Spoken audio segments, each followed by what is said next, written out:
अस्सलाम वालेकुम जी। तो गाइस कैसे हैं आप सब जी। मैं थोड़ा सा लेट हो गई हूँ वीडियो अपलोड करने में because I was so much busy.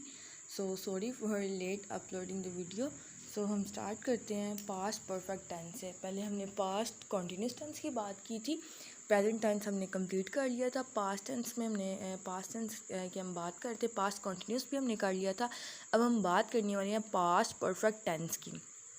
Past perfect tense की उर्दू में पहचान होती है चुका था, चुकी थी, चुके थे आता है। मतलब वो खाना खा चुका था, वो खाना खा चुकी थी। इस तरह हम लोग इसकी जो है ना पहचान हम यहाँ से करते हैं कि जिसके फ़िक्रे के आखिर में, उर्दू फ़िक्रात के आखिर में चुका था, चुकी थी, चुके थे आता है ना, वो होती हैं पास्ट परफेक्ट टेंस की एग्जाम्पल। ठीक है, जहाँ भी आपको लिखा नज़र आ जाए कि अगर आपको रैंडमली जैसे 9th-10th के बच्चों को क्वेश्चन आते हैं ना, उनके सिलेबस में है ये इंक्लूड। ठीक है, तो अब देखें ना, अब उनको कैसे पता लगेगा कि जी ये पास्ट परफेक्ट टेंस है, हमने इसमें ये फॉर्म लगानी है। हमें ये सबसे पहले तो हमें जब तक ये नहीं पता लगता कि इसकी उर्दू में पहचान क्या है, तब तक हम आंसर नहीं कर सकते। मतलब तब तक हम उस सेंटेंस को इंग्लिश में ट्रांसलेट नहीं कर सकते जब तक कि हमें पता नहीं लगता कि इसकी उर्दू में पहचान क्या है। क्योंकि जितने भी टेंस हैं 12 टेंसेस मैंने आपको एक्सप्लेन किए थे,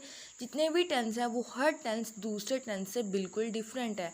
फॉर्म्स अलग हैं, हेल्पिंग वर्ब्स अलग हैं, स्ट्रक्चर अलग है। ठीक है, इस वजह से उर्दू में पहचान इसकी जो है वो चुका था, चुकी थी और चुके थे आता है। ठीक है, आगे हम बात करते हैं जी सिंपल सेंटेंस की। सिंपल सेंटेंस क्या होता है जी?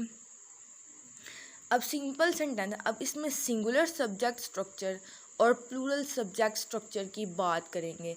अब हम सिंपल सेंटेंस में बात करने लगे हैं जी सिंगुलर सब्जेक्ट स्ट्रक्चर की। सिंगुलर सब्जेक्ट स्ट्रक्चर कौन सा होता है जी? सबसे पहले तो हमें पता हो जाए कि जी सिंगुलर सब्जेक्ट्स कौन कौन से होते हैं। ही, शी, इट, दिस, या कोई सिंगल नेम, अली ले लें आप, आयशा ले लें, कोई सिंगल नेम ले लें। ठीक है, अब इसकी हम स्ट्रक्चर की बात अगर करें जी, तो अब हम इसके स्ट्रक्चर की बात करते हैं। इसका स्ट्रक्चर ये है कि जी सबसे पहले होगा जी सिंगुलर सब्जेक्ट्स, सब्जेक्ट, देन जो प्रेजेंट परफेक्ट टेंस होता, पास्ट परफेक्ट टेंस होता है ना, सॉरी, उसमें हेल्पिंग वर्ब होता है हैड। तो यहाँ पे सब्जेक्ट का मतलब है कि जी सिंगुलर सब्जेक्ट स्ट्रक्चर, क्योंकि अभी हम सिंगुलर सब्जेक्ट स्ट्रक्चर की बात कर रहे हैं। तो सिंगुलर सब्जेक्ट स्ट्रक्चर कौन सा है जी? ही, शी, इट, दिस, ये वाले subjects, then had plus verb की थर्ड फॉर्म। अब देखें, जब हमने प्रेजेंट परफेक्ट टेंस की बात की थी उसमें भी हम लोगों ने वर्ब की थर्ड फॉर्म लगाई थी, लेकिन हैज़ हैव लगाया था। लेकिन यहाँ पे क्या हम लगाएंगे? यहाँ पे भी वर्ब की थर्ड फॉर्म ही रहेगी, लेकिन क्या है जी हेल्पिंग वर्ब चेंज होके हैड हो जाएगा प्लस ऑब्जेक्ट। अब अगर हम इसकी एग्जाम्पल की बात करें तो इसकी एग्जाम्पल में है जी वो बुरी तरह रो चुकी थी। शी हैड, मतलब कि मैंने आपको पहले भी बताया कि जी इसकी उर्दू में पहचान है जी चुका था, चुकी थी, चुके थे। ठीक है, और मैंने आपको ये भी बताया कि इसके स्ट्रक्चर में जो हेल्पिंग वर्ब है इसका हैड लगेगा। सो यहाँ पे क्या आएगा जी? She had slept bitterly.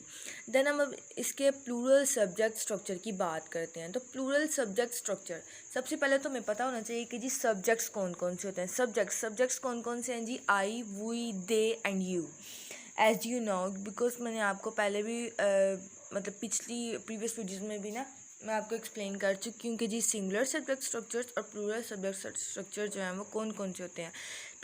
सबसे पहले तो प्लूरल सब्जेक्ट्स कौन कौन से हैं जी? I, we, they and you. And then इसकी हम स्ट्रक्चर की अगर बात करें तो स्ट्रक्चर, प्लूरल सब्जेक्ट के स्ट्रक्चर की बात करें, इसका एज इट इज़ है, सिंपल है। बस इसका जैसे सिंगुलर सब्जेक्ट का स्ट्रक्चर है ना, वैसे ही प्लूरल सब्जेक्ट का स्ट्रक्चर है। इतना ज़्यादा डिफरेंस नहीं है। बस जी स्ट्रक्चर में क्या है जी? पहले सब्जेक्ट, देन हैड, फिर वर्ब की थर्ड फॉर्म प्लस ऑब्जेक्ट। मतलब कि जैसे सिंगुलर सब्जेक्ट का स्ट्रक्चर है वैसे ही प्लूरल सब्जेक्ट का स्ट्रक्चर है। अब अगर हम इसकी एग्जाम्पल की बात करते हैं तो वो है जी हम गहरी नींद सो चुके थे। हम क्या है जी? हम की इंग्लिश वी, और हम जो है वो प्लूरल सब्जेक्ट है। तो प्लूरल सब्जेक्ट और सिंगुलर सब्जेक्ट का स्ट्रक्चर इसमें सेम होगा। तो यहाँ पे क्या आएगा जी, वी हैड स्लेप्ट साउंडली, ठीक है। स्लीप की second third form, sleep, slept, slept, second form slept और थर्ड फॉर्म स्लेप्ट, ठीक है। और उसके बाद वी हैड, ठीक है। उसके बाद अगर हम इसके, अब हमने सिंपल सेंटेंसेस की बात कर ली है, अब हम आएंगे आगे नेगेटिव एंड इंटेरोगेटिव की तरफ। अब अगर हम बात करें नेगेटिव सेंटेंसेस की जी, तो अब हम बात करते हैं जी नेगेटिव सेंटेंसेस स्ट्रक्चर की। Negative sentence structure that means कि जो मनफी होता है, जिसमें हम नॉट लगाते हैं। अब अगर हम इसके सिंगुलर सब्जेक्ट स्ट्रक्चर और प्लूरल सब्जेक्ट स्ट्रक्चर की बारी बारी बात करते हैं, तो सिंगुलर सब्जेक्ट स्ट्रक्चर की सबसे पहले हम बात करते हैं जी। सिंगुलर सब्जेक्ट स्ट्रक्चर कौन कौन से हैं जी, ही, शी, इट, दिस, यहाँ को सिंगल नेम। इसके साथ हम लोगों ने हेल्पिंग वर्ब जो है वो हैड यूज़ करना है, एज इट इज़ जैसे सिंपल सेंटेंस में है, वैसे ही जो है ना नेगेटिव में भी हैड।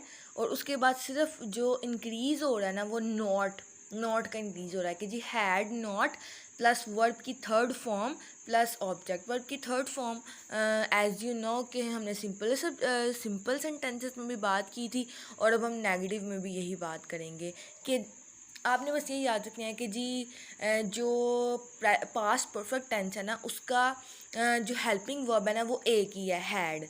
और उसके बाद ये है, दो बातें याद रखनी है, एक हैड और एक है जी वर्ब की थर्ड फॉर्म इसमें यूज़ होती है, वर्ब की थर्ड फॉर्म, ठीक है। और साथ में अगर सिंपल की बात करेंगे तो वो भी वही दो बातें हैं कि जी इसमें हैड लगाना है और वर्ब की थर्ड फॉर्म लगानी है। और नेगेटिव की बात करें उसमें भी यही है कि हैड लगाना है, वर्ब की थर्ड फॉर्म लगानी है। और अगर हम इंटेरोगेटिव की बात करें तो उसमें भी ये है कि हैड लगाना है और हैड लगाना है, और उसके बाद हम लोगों ने वर्ब की थर्ड फॉर्म लगानी है। अब अगर हम नेगेटिव की बात करते हैं, नेगेटिव सेंटेंस के स्ट्रक्चर की बात करते हैं, तो जी इसके स्ट्रक्चर में है जी सबसे पहले सब्जेक्ट लिखना है। सब्जेक्ट मतलब जो उसका सिंगुलर सब्जेक्ट स्ट्रक्चर है, plus had not plus verb की third form plus object. Had not as you know that के had not, what is the meaning of had not, मतलब सॉरी हैड नॉट मतलब जो इसका स्ट्रक्चर है, जो इसका हेल्पिंग वर्ब है हैड, और उसके साथ क्या लगा देंगे जी हम, नॉट। सिंपल नेगेटिव में लगता ही नॉट है, प्लस वर्ब की थर्ड फॉर्म प्लस ऑब्जेक्ट। उसके बाद अगर हम इसकी एग्जांपल की बात करते हैं तो एग्जांपल में क्या है जी, लड़का सवाल हल नहीं कर चुका था। अब देखें, अब सिंपल इसके स्ट्रक्चर में, उर्दू सेंटेंस स्ट्रक्चर में क्या आ गया जी, चुका था और उसके बाद नहीं का जो है वो इंक्रीज़ हो गया। तो इंक्रीज़ में लड़का सवाल हल नहीं कर चुका था। द बॉय हैड नॉट, मतलब कि हैड के बाद हम लोगों ने क्या लगाना है, नॉट। देन हमने वर्ब की थर्ड फॉर्म और देन हमने ऑब्जेक्ट लिखना है सिंपल, ठीक है, जो कि सम है, सवाल है ना, सम। उसके बाद अगर हम प्लूरल सब्जेक्ट के स्ट्रक्चर की बात करते हैं तो प्लूरल सब्जेक्ट का स्ट्रक्चर ये है कि जी सबसे पहले हम सब्जेक्ट की बात करते हैं। सब्जेक्ट क्या है जी, I, we, they and you. अब हम अगर इसके स्ट्रक्चर की बात करते हैं तो सबसे पहले plural subject structure, then had not, मतलब हैड नॉट जो मैंने आपको पहले भी बताया कि जी इसमें सारा हैड नॉट, हैड लगना है, तो हैड के साथ हम लोग क्या लगाएंगे, हेल्पिंग वर्ब के साथ नॉट। देन हम वर्ब की थर्ड फॉर्म लगाएंगे, फिर हम ऑब्जेक्ट लिखेंगे। फिर हम अगर इसकी एग्जाम्पल की बात करते हैं तो एग्जाम्पल में क्या है जी, वो झूठे वादे नहीं कर चुका था, they had not made false promises. मतलब कि क्या हम लोगों ने लगाना है, दे जो है वो क्या है जी, प्लूरल सब्जेक्ट। उसके बाद हम लोगों ने क्या लगा दिया, हैड, और उसके साथ हम लोगों ने क्या लगा दिया नेगेटिव में, नॉट। देन वर्ब की थर्ड फॉर्म, देन हम लोगों ने क्या लगा दिया जी, ऑब्जेक्ट। अब हमने सिंपल सेंटेंसेस की बात भी कर लिया है, नेगेटिव सेंटेंसेस की बात भी कर लिया, अब हम इंटेरोगेटिव की तरफ जाएंगे, ठीक है। तो अब हम शुरू करते हैं जी इंटेरोगेटिव। तो मैं आपको इंटेरोगेटिव एक्सप्लेन करती जाऊँ जी। इंटेरोगेटिव, अब देखें ना, मैंने लिख दिया ना सिंपल के जी, जो सिंपल है जी, जो सिंगुलर में भी वही हेल्पिंग वर्ब है, प्लूरल में भी वही हेल्पिंग वर्ब है। जब हमने प्रेजेंट किया था तो उसमें डिफरेंट था, मतलब प्रेजेंट परफेक्ट टेंस में डिफरेंट था कि जी सिंगुलर सब्जेक्ट के स्ट्रक्चर के साथ हैज़ लग रहा था और प्लूरल सब्जेक्ट के स्ट्रक्चर के साथ हैव लग रहा था। इसमें क्या है जी, सिंगुलर सब्जेक्ट के साथ भी हैड है और प्लूरल सब्जेक्ट के स्ट्रक्चर के साथ भी हैड है। तो मैंने क्या कर दिया जी, सिंगुलर और प्लूरल सब्जेक्ट स्ट्रक्चर, मतलब दोनों को सेम कर दिया है। तो इसमें क्या आएगा, आपको पता है, आपको मैंने पहले भी बताया, और आप एज यू नो दैट कि आप पिछले जो मेरे सेशन है उसमें मैं सारा एक्सप्लेन कर चुकी हूँ कि जी जो है सिंगुलर प्लूरल सब्जेक्ट्स कौन कौन से होते हैं। और उसके बाद आपको पता है कि जो इंटरोगेटिव सेंटेंसेस होते हैं ना, इंटरोगेटिव सेंटेंसेस की यही पहचान है कि इसके जो शुरू में है ना, ऑलवेज हेल्पिंग वर्ब स्टार्ट में आ जाता है। जब भी हम इंटरोगेटिव सेंटेंस का कोई भी स्ट्रक्चर लिखने लेते हैं, मतलब जिसमें अगर क्या आ जाता है या कोई सवाल पूछा होता है, तो आ गया जी क्या वो दरख्त पर चढ़ चुका था, मतलब एक सवालिया अंदाज है, और साथ में क्या लगा हुआ है। क्या से तो हमें डेफिनेटली पता लग जाता है कि जी ये क्या है। और कुछ ना सेंटेंसेस ऐसे भी होते हैं कि जी जनाब उसमें क्या तो नहीं होता, लेकिन उनमें एक्सप्रेशन ऐसे शो कर देते हैं, या कब आ जाता है, या फिर कि वो कब ऐसा करेगा, तो वो भी इंटेरोगेटिव में ही आते हैं। ठीक है, तो उसमें भी हमने हेल्पिंग वर्ब जो है ना वो स्टार्ट में ही लिखना होता है, मतलब कब की इंग्लिश करके व्हेन, और उसके बाद हेल्पिंग वर्ब हम लोगों ने स्टार्ट में व्हेन, हैड, ये वो जो भी है। अच्छा, अब हम बात करते हैं जी क्या वो दरख्त पर चढ़ चुका था, had he climbed on the tree, मतलब वर्ब की थर्ड फॉर्म ही लगानी है हम लोगों ने, फिर हम लोगों ने ऑब्जेक्ट लगाना है जी। तो यहाँ पे हमारा जी ये वाला सेशन ख़त्म होता है पास्ट परफेक्ट टेंस का।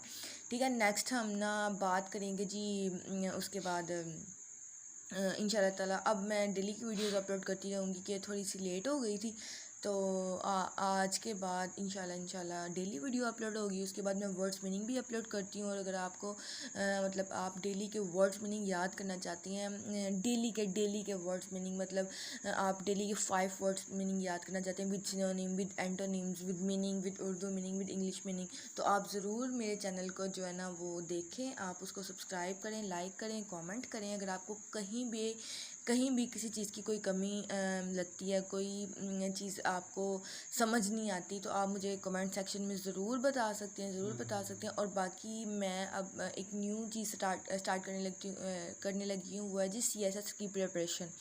मैं डेली के डेली CSS की कुछ ना कुछ जो है ना वीडियो अपलोड करूँगी। कि सबसे पहले मैं वीडियो अपलोड करूँगी जी CSS का हम लोगों ने स्टार्ट कहाँ से करना है, फिर मैंने अपलोड करना है जी, फिर CSS की बुक्स का बारे में बताऊँगी आपको, फिर CSS के MCQs के बारे में बताऊँगी। और जो स्टूडेंट जो है ना वो इससे अवेल करना चाहता है, तो वो ज़रूर मेरे चैनल को देखे, और मैं इंशाल्लाह ताला डेली की वीडियो अब अपलोड करूँगी। और बाकी थैंक्स टू ऑल, अल्लाह हाफिज़।